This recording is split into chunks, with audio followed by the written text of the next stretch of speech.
हरी की इसमें हरी का मतलब मेंढक है, मेंढक को सांप खा गया, ये खा गया। मैं टोटली उस टाइम मैंने कहा कि तो उस टाइम मैंने कहा चलो ठीक है, पेशेंस लूज नहीं करने हैं। एक मौका मिले कि कौन सा लागू करना चाहोगे, सबसे ज़्यादा फोकस किस पे दोगे? तो मैंने कहा सर सोशल जस्टिस। ये पूछा गया कि बच्चों के लिए कि आप कुछ और बताना चाहते, तो मैंने कहा मैं बच्चों के बारे में बताना चाहती हूँ। तब भी मैं उनकी मन के यार कि ये आदमी कुछ गड़बड़ करेगा और उसने कर दी।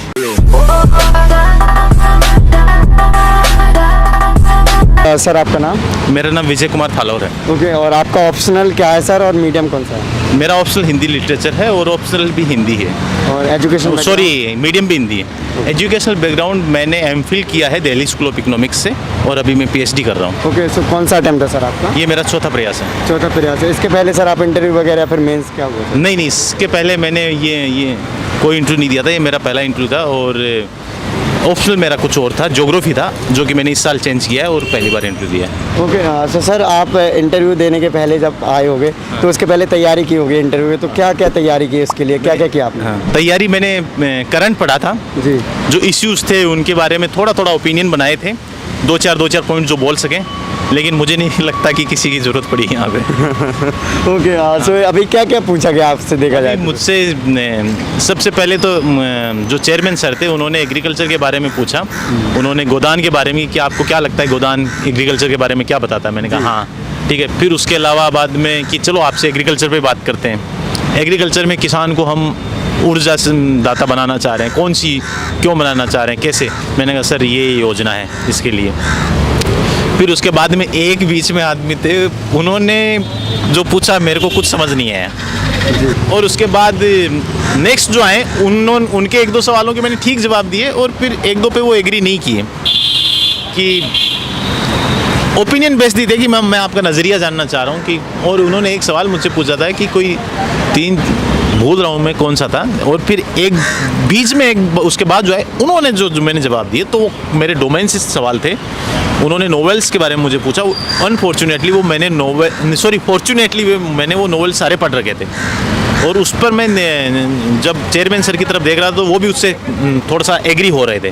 फिर एक मैडम थी जो कि नॉर्थ ईस्ट से थी, उन्होंने जो सवाल पूछे तो उससे भी थोड़ा सा वो एग्री थी, थोड़ी नहीं थी। तो मैं भी कह नहीं सकता कि मेरा इंटरव्यू कैसा गया। ओके, सो आपके पैनल का नाम क्या था सर? मैं बीबी व्यास सर के। ओके, और कितने टाइम तक चला आपका इंटरव्यू? टोटल मैंने बाहर आकर लड़के से पूछा, उसने बताया कि 29 मिनट। ओके, 29 मिनट में भी आपका सर ज़रूर होगा क्योंकि सर इतने टाइम तक आपका इंटरव्यू चला। तो सर अगर हम बात करें आपने क्या गलतियाँ की पिछले अटैम्प्ट्स में जो आपके सर एग्ज़ाम्स क्लियर नहीं हो रहे थे? पिछले अटैम्प्ट्स में देखो, सबसे पहला अटैम्प्ट होता है उसमें हम यही नहीं सोचते हैं कि हमें क्या पढ़ना चाहिए। यूपीएससी को जज नहीं कर पाते हैं, ठीक है। अब मुझे ऐसा लगता है कि यूपीएससी निकालना कोई बड़ी काम नहीं है। जी बिल्कुल। नहीं सही में नहीं है। अगर आप सही से एनालाइज करोगे पेपर, मुझे एक लड़का ऐसा नहीं मिला आज तक कि मैं पढ़ के गया और मेरे पढ़े हुए से यूपीएससी में सवाल पूछ लिया, तो फिर पढ़ के ही क्यों गए?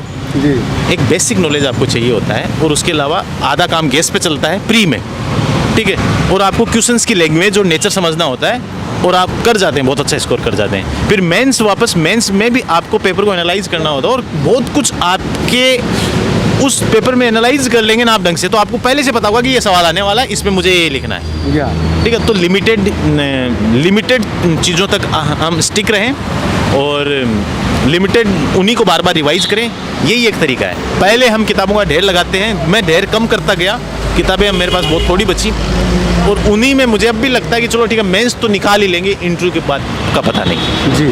ओके, सो सर आपको क्या लगता है कि आपके सफलता में आंसर राइटिंग या फिर जो हिंदी लिटरेचर ऑप्शनल है उसका कितना बड़ा योगदान है? यार देखिए, हिंदी लिटरेचर मेरा पहली बार लिया था मैंने, ठीक है। पहली बार था मेरा ऑप्शनल, पहले ज्योग्राफी था, तो इसका तो मुझे नहीं पता उसमें कितने नंबर हैं। मुझे तो ये भी नहीं पता कि मेरा पेपर अच्छा हुआ था कि बुरा हुआ था।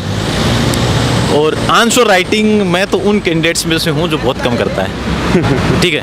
और हाँ, और मैंने हिंदी लिटरेचर के कुछ 2-4 पेपर लिखे थे, उनमें टेस्ट सीरीज में मेरे बहुत अच्छे मार्क्स आ जाते थे और बाकी मैंने लिखे नहीं। आंसर राइटिंग करना चाहिए, लेकिन एक दूसरी चीज़ मेरे को ये भी नज़र आई कि जो टेस्ट सीरीज वाले जो होते हैं ना, ये जो सवाल पूछते हैं, इनका नेचर यूपीएससी के सवालों से बिल्कुल अलग होता है। जी। हम जब उनके तो उसके साथ पे हम प्रैक्टिस करते हैं तो हमारा एक डोमेन बन जाता है कि हम उसी पैटर्न को फॉलो करते हैं, राइट, ठीक है। तो उस चीज़ से भी हमें बचना चाहिए।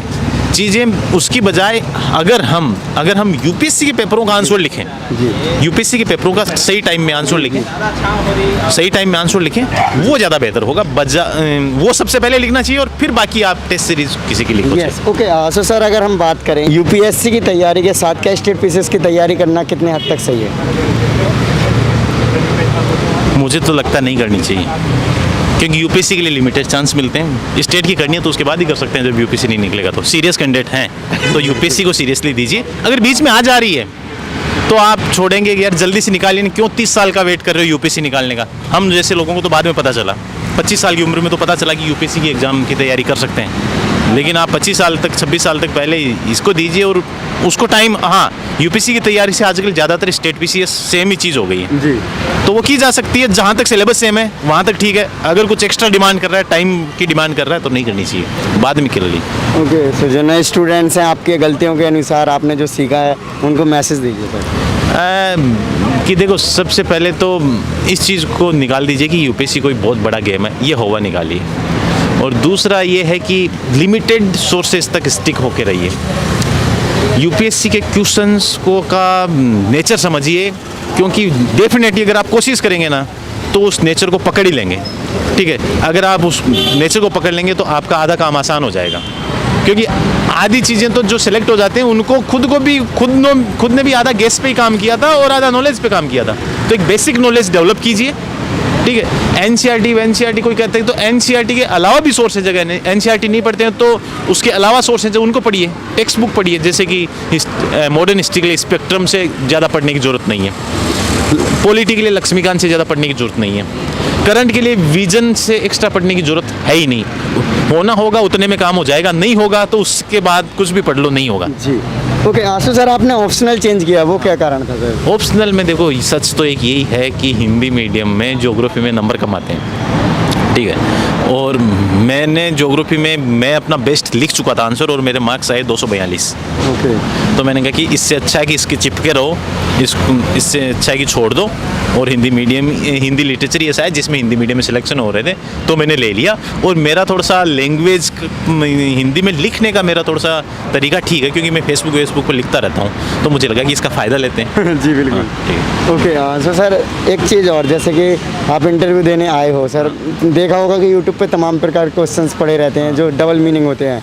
कि जब आप आए हो तो कौन से बस से आए थे, या उसका नंबर क्या था, या फिर तमाम प्रकार के डबल मीनिंग क्वेश्चन। तो क्या ऐसे क्वेश्चन पूछे? सब फालतू बात है, कुछ नहीं पूछते हैं, ऐसा कुछ नहीं है। और वो तो देखते ही समझ जाना चाहिए था यार, ये लोग इतने बड़े लोग इससे बात थोड़ी करेंगे। हाँ, okay, so thank you so much sir. हम मिस करते हो, हमारे सारे सब्सक्राइबर्स मिस करते हैं कि आप फाइनल लिस्ट में आए। Thank you so much sir. Well, so अभी हमारे साथ है गौरव सर, जो कि इंटरव्यू देकर आए हैं। आपने पहले भी गौरव सर के साथ मेरे चैनल पे वीडियो देखी होगी, सर ने यूपी पीसीएस क्लियर कर रखा है। सर आप ये बताइए कि आपका अभी सबसे पहले इंटरव्यू कैसा रहा? देखिए, इंटरव्यू इस बार लास्ट ईयर की अपेक्षा ठीक लग रहा है ऐसा। अब नंबर जब देंगे तभी पता चलेगा कि कैसा रहा। मेन तो उनको कैसा लगा वो मैटर करता है। ओके, सो सर आप अपना अभी नाम बता दीजिए एक बार और एजुकेशन बैकग्राउंड बता दीजिए। मेरा नाम गौरव त्रिपाठी है और मैं आईटी रुड़की से बीटेक हूँ 2018 में, और सेकंड इंटरव्यू है ये मेरा। सेकंड इंटरव्यू है। ओके, सो सर इंटरव्यू के लिए आपने किस तरीके से प्रिपेयर किया था, क्या क्या चीज़ें की थी सर आपने? क्योंकि पहले भी इंटरव्यू दिया तो कहीं ना कहीं गलतियाँ रहेंगी, उनको चेंजेस किया होगा, सुधारा होगा। देखिए, लास्ट ईयर चूँकि मैं बहुत ज़्यादा नर्वस हो जाता था इंटरव्यू देते समय, इस बार मैंने उसके लिए मॉक दिए अच्छे खासे, और मॉक में प्रैक्टिस की, है ना। और ये इस बार मुझे लगता है कि वो और डेफ पे अपने काम किया।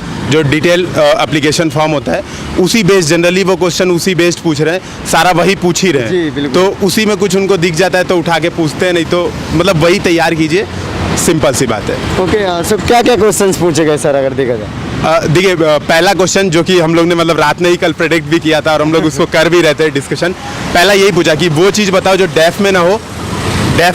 डेफ में तुम्हारा नाम लिखा हुआ है, डेफ में तुम्हारे बारे में सर चीज़ लिखी हुई है, तुम कहाँ से पढ़े हो, कैसे हो, सब लिखा हुआ है, तो वो चीज़ अपने बारे में बताओ जो डेफ में ना लिखी हो। और वो चीज़ बता, मतलब यही सब कि कैसा व्यक्तित्व है तुम्हारा, तुम्हारे व्यक्तित्व में क्या कमियां हैं, क्या अच्छाइयाँ हैं, तो बेसिकली वो ये जानना चाह रहे थे। पहला ये था। उसके बाद ये बोले कि प्रीएम्बल सुनाओ। सेकंड क्वेश्चन था कि प्रीएम्बल सुनाओ जो संविधान में उसको people of India, we the people, वो आमुख, बेसिकली उसको हिंदी उन्होंने आमुख बोला। अब आमुख मुझे समझ में नहीं आया, तो बोले प्रीएम्बल नाम सुना है? मैंने कहा हाँ सर। उसको हिंदी क्या बोलते हैं। फिर मुझसे पूछे कि हिंदी उसको क्या बोलते हैं, तो मैंने कहा प्रस्तावना। तो बोले प्रस्तावना सुनाओ। अब मैं प्रस्तावना थोड़ा थोड़ा भूल रहा था, एग्जैक्ट तो याद नहीं था, फिर भी मतलब घीस पीट के किसी तरह सुना दिया। ओके। फिर उसी से आगे बढ़ाए कि अब बताओ इसमें से कौन सा ऐसा शब्द है जो तुम चाहते हो हटा देना, और तुमको हटाने का मौका मिले तो कौन सा शब्द हटा दोगे, ओके। कौन सा शब्द लागू करने का प्रयास करोगे। तो फिर यहाँ से डिस्कशन आगे बढ़ाए थे वो। ओके, जी। सो आपने क्या बताया फिर? तो मैंने यही बताया कि सर पहले उन्होंने ये पूछा कि कौन सा शब्द हटाना चाहोगे, तो मैंने कहा सर ये तो मुझे वर्तमान में नहीं सूझ रहा और सभी सब शब्दों का अलग अलग महत्व है। फिर उन्होंने अच्छा तुमको एक मौका मिले कि कौन सा लागू करना चाहोगे, सबसे ज़्यादा फोकस किस पे दोगे, तो मैंने कहा सर सोशल जस्टिस। फिर बोले मैं चाहता हूँ, मैं गवर्नमेंट में बैठा हूँ और मैं चाहता हूँ कि सोशल जस्टिस हटा दिया जाए। मतलब अब क्योंकि भाई इतने साल हो गए हैं तो सोशल जस्टिस हटा दिया जाए और तुम अधिकारी हो, तुम्हें ही नोट बनाना है, तो तुम कौन कौन से तर्क दोगे इसे हटाने का। तो मैंने फिर वही कहा कि सर 7 दशक हो गए हैं, हमने सोशल जस्टिस लागू किया लेकिन ग्लोबल हंगर इंडेक्स में बहुत पीछे हैं, ह्यूमन डेवलपमेंट इंडेक्स में 130 रैंक है, तो इस कारण हमें इम्प्लीमेंटेशन नहीं कर पाए। फिर दूसरा ये कारण कि अगर सर हम सोशल जस्टिस हटा देंगे और मार्केट बेस्ड इकोनॉमी रखेंगे तो अधिक इनकम जनरेट होगी, वस्तुएं दक्ष उत्पादन होगी। फिर मतलब इन चीज़ों पे वो डिस्कशन ले गए आगे, फिर ऐसे ही पूछते रह गए और मतलब इसी पे घुमा फिरा के वो फोकस थे। जो मनोज सोनी सर का बोर्ड था मेरा, Okay. तो वो मतलब इन्हीं चीज़ों को वो पूछ रहे थे। ओके, सो सर आप जैसे कि इंटरव्यू के पहले जब सोचा होगा कि बोर्ड किस तरीके का, पिछले बार से कितना डिफरेंट लगा? सपोर्टिव था, जो उनका व्यवहार था वो काफ़ी मतलब एक सपोर्टिंग होता है, एक नॉर्मल होता है, वो किस तरह? देखिए बोर्ड मेरे हिसाब से पिछली बार भी बहुत सपोर्टिव थे। यहाँ के जितने बोर्ड्स हैं ना, लास्ट ईयर मेरा TC आनंद सर के बोर्ड में था तो वो भी बहुत सपोर्टिव था, जो चीज़ भूल रहे थे वो चीज़ सपोर्ट कर रहे थे, बता रहे थे। आज भी ऐसा ही बोर्ड था, जो चीज़ आप भूलो तो उसको बताते हैं, थोड़ा बहुत हेल्प कर देते हैं सामने से। तो बोर्ड जनरली हमेशा ही सपोर्टिव रहता है, आपको कोई प्रेशर फील नहीं होने देते हैं। इस बार थोड़ा सा डिफरेंस ये था कि मास्क लगा दिए थे और फेस शील्ड लगा दिए थे, तो सोचने में सिर दर्द हो रहा था, मतलब क्या चल रहा था। और मतलब थोड़े से उम्र दराज हो जाते हैं तो उन लोग की आवाज़ नहीं सुनाई दे रही थी कि मतलब क्या बोलना क्या चाह रहे हैं, आधी बातें मिस हो जा रही थी, तो वापस पूछना पड़ रहा था, सर सॉरी सर एक बार फिर से रिपीट कर दीजिए। ये थोड़ा सा प्रॉब्लम आ रही थी इस बार, क्योंकि मास्क उन लोग ने डबल मास्क लगाए थे, हमें फेस शील्ड लगा दी थी, ग्लव्स लगा दिए थे, सारे कारनामे पहले से कर रखे थे। ओके, सो कितने टाइम तक आपका इंटरव्यू चला सर? मुझे जहाँ तक लगता है लगभग 25 से 30 मिनट चला है इंटरव्यू। ओके, तो सर करंट वगैरह और फिर GS के पोर्शन से कुछ? देखिए करंट उन्होंने यही पूछा बेसिकली करंट में कि म्यांमार, बोले कि भारत म्यांमार में जो है इन्वेस्टमेंट क्यों करे और म्यांमार का क्या फ़ायदा हो सकता है। तो बेसिकली वो इंटरनेशनल रिलेशन से 1-2 करंट के क्वेश्चन पूछे थे। बाकी जनरली मेरा डेफ पूछा कि आपको ट्रैकिंग में इंटरेस्ट है, हरिप्रसाद चौरसिया के बारे में क्या जानते हैं, जैसे मेरा फ्लूट बजाना मेरा एक हॉबी है, तो उन्होंने पूछा हरिप्रसाद चौरसिया का नाम बताइए, उनके बारे में आप क्या जानते हैं। फिर उन्होंने पूछा कि चेस खेलते हैं, कहाँ पे खेलते हैं, और चेस के बारे में जानने के भी इच्छुक हैं कि केवल चेस खेलते हैं। ऐसे क्वेश्चन डेफ में। फिर मैंने IIT रुड़की में एकेडमिक रीइंफोर्समेंट प्रोग्राम पे काम किया था, उस पर पूछा। जैसे हिमालयन एक्सप्लोरर क्लब में मैं था IIT रुड़की में, तो हिमालयन में पूछा कि आप ट्रैकिंग करने जाते थे तो क्या प्रॉब्लम होती थी वहाँ पे, और अगर आपको कुछ वहाँ पर बना दिया जाए, आपको अवसर दिया जाए कि आप उसको दूर कर पाएँ, तो आप कैसे उसको दूर करेंगे। तो ये सब बेसिकली मेरा क्वेश्चन करंट बेस्ड नहीं था, डेफ बेस्ड ही मेरा क्वेश्चन आंसर हुआ था। ओके, तो सर जैसा कि आप हिंदी मीडियम से आए हो, तो सर क्या लगता है कि हिंदी मीडियम से इस बार रिजल्ट क्या रहेगा? हाँ देखिए, मैंने मेंस भी हिंदी मीडियम से ही लिखा है और मुझे नहीं लगता है कि हिंदी मीडियम का इस बार रिजल्ट ख़राब रहेगा, क्योंकि बहुत सारे बच्चे, मतलब मेरे जानने के जो पिछले साल इंटरव्यू में अपीयर होते हिंदी मीडियम, इस बार जनरली सबकी कॉल आई है। तो होप कि यार इस बार तो अच्छा रिजल्ट आए हिंदी मीडियम का, ये है। एक मैं जो लोग आने वाले समय में इंटरव्यू देने वाले हैं उनसे 1-2 बातें शेयर करना चाह रहा हूँ कि देखिए पहली बात तो ये कि आप मास्क लगा के और फेस शील्ड लगा के थोड़ा सा बोलने का प्रैक्टिस कर लीजिए, जो लोग भी अभी आ रहे हैं इस समय इंटरव्यू देने। फेस शील्ड हटाने का भी तो बोल रहे हो? हाँ, मास्क और फेस शील्ड लगा के प्रैक्टिस करने से आपकी आवाज़ जो है क्लियर वहाँ तक जा रही है कि नहीं, एक बार ये चेक कर लीजिए। पहला तो ये बहुत ज़रूरी है। दूसरा RT-PCR रिपोर्ट और जो ID कार्ड है वो अपने सबसे ऊपर रखें, क्योंकि बार बार हर जगह चेक हो रहा है, तो आपको बार बार ऐसा ना हो कि मेरी फाइल टूट गई, मतलब फट गई मेरी फाइल बार बार निकालने के चक्कर में। तो वो चीज़ किसी के साथ दोबारा दिक्कत ना हो, तो ये आप लोग रखिए। और इसके बाद जो मेडिकल है तो वो तो अब कल होगा ही मेडिकल, तो जी। तो सर जो आपने पिछले बार इंटरव्यू दिया था, तो उसमें सबसे ज़्यादा क्या गलतियाँ लगी आपको कि ये गलतियाँ थी मेरी? पिछली बार मैंने जो मेन क्वेश्चन था कि IIT के बाद, इतना अच्छा ग्रेडिंग के बाद, KVPI स्कॉलरशिप के बाद तुम क्यों सिविल सर्विसेज में जाना चाहते हो।